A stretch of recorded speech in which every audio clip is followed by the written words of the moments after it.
All right, welcome back to the channel, The Real Ish. All right, so in this video, we're gonna do another part to horror movies that were inspired by true events.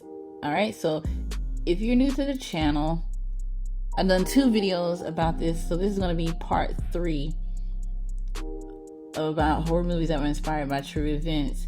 So yeah, this is part 3, and I will link the other videos, part 1 and 2.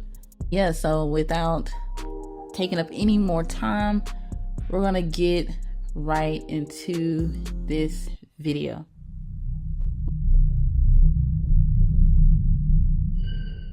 All right, so the first movie that we're gonna talk about is a movie that was on Netflix called Things Heard and Seen. It's starring Amanda Seyfried. I think that's how you say her name. And it's a 2021 film. It says, after moving to a small town with her husband, a young artist begins to suspect that her home harbors some dark secrets.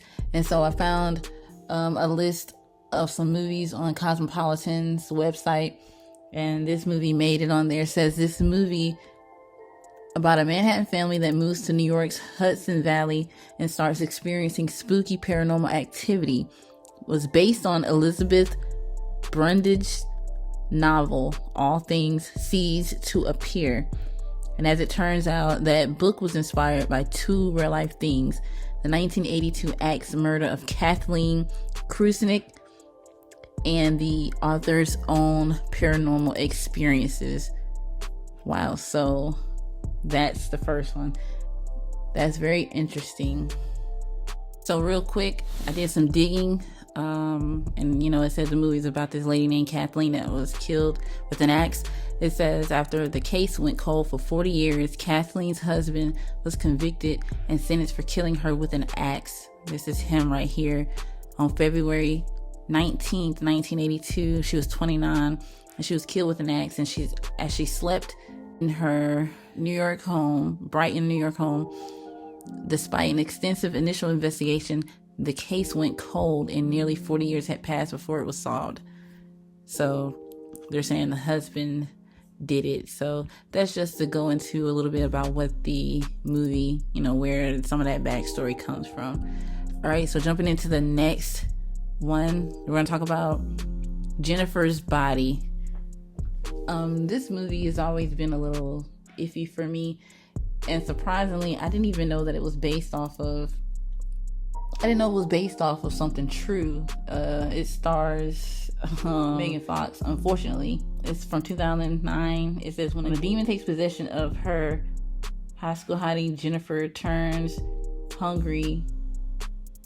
a hungry eye on guys who never stood a chance with her before, while evil Jennifer satisfies her appetite for human flesh with the school's male population. Her nerdy friend, Needy, learns what's happening and vows to put an end to the carnage.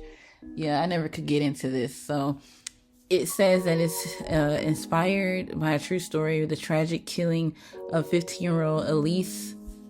In the movie, Megan Fox's character, Jennifer, is a high school student who becomes, possessed and sacrificing and begins killing her male classmates. In real life, Elise was murdered by a group of boys who believed the devil would give them powers in exchange for sacrifice. That is crazy. I've never heard of that before until I started looking this up.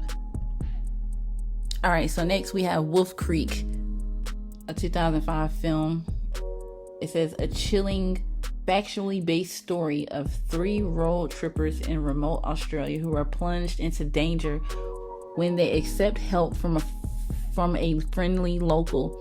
Christy, Ben, and Liz are 3 friends in their 20s who set out to hike through the scenic Wolf Creek National Park in Australian outback.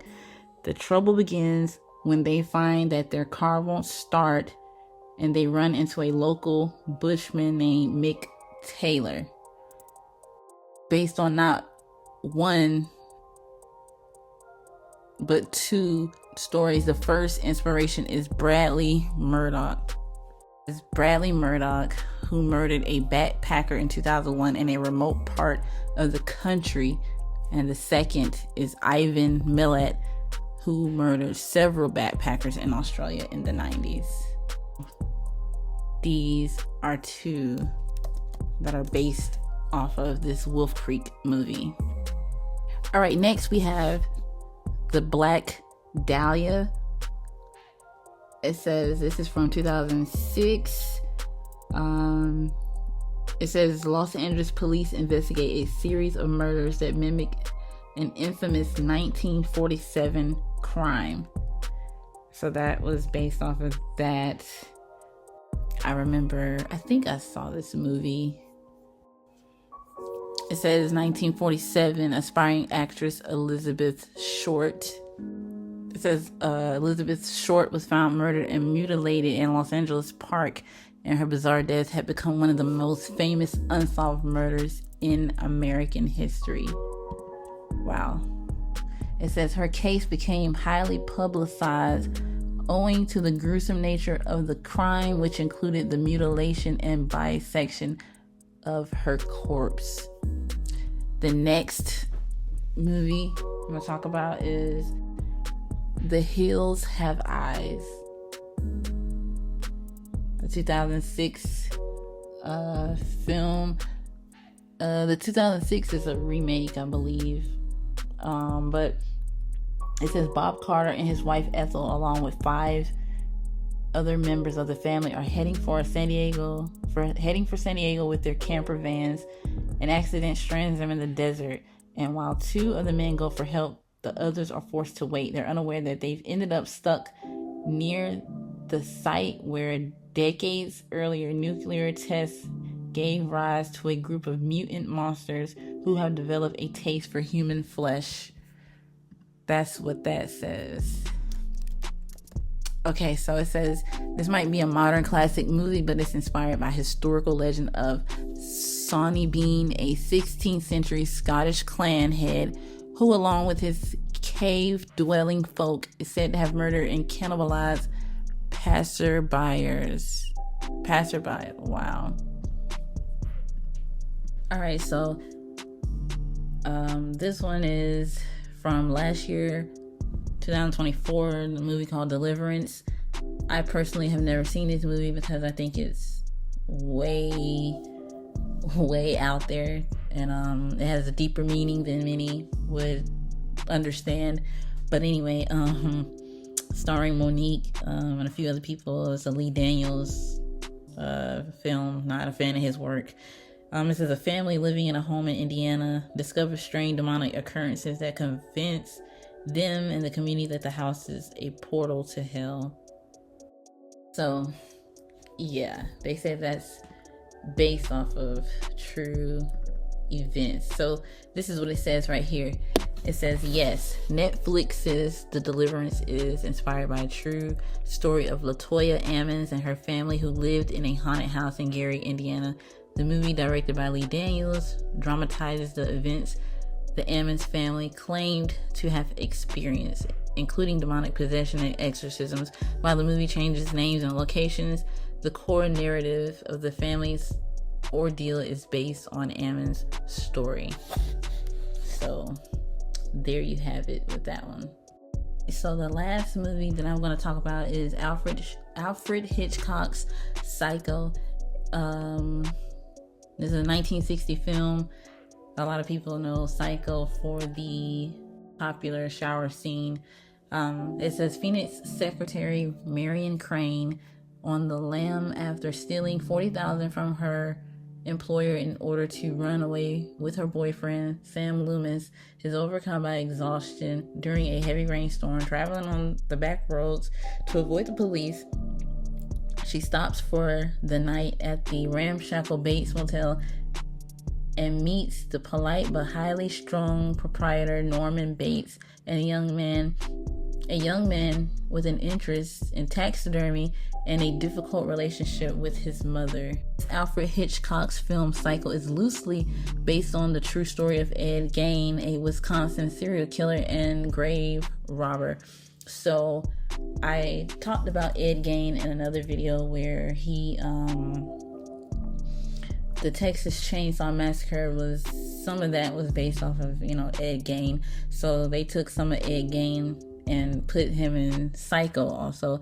This is the 1959 novel by Robert Bloch, on which the film is based, was inspired by Gein's case, though it takes the creative liberties and blends in other influences. It says Gein is a serial killer and he's a grave robber who lives in Plainfield, Wisconsin, arrested for the murders of 2 women. It says, while Norman Bates is a fictional character, his disturbing personality, isolated rural location, and fixation on his mother were inspired by Gein's case and other influences. So, there you have it. Yeah, so some of these movies I have seen, some that I have not, but this is a part 3 to my other 2 videos, the horror movies that were based on true events. So, yeah, that was the last one. That wraps up this video. Let me know what you guys think. If you're new to the channel, make sure you subscribe, check out the other videos, and check out the part 1 and 2 of this video right here. All right, make sure you comment, let me know. And I drop new videos every week. And yeah, so just thank you. And thanks for watching. I'll see you guys in the next video. God bless.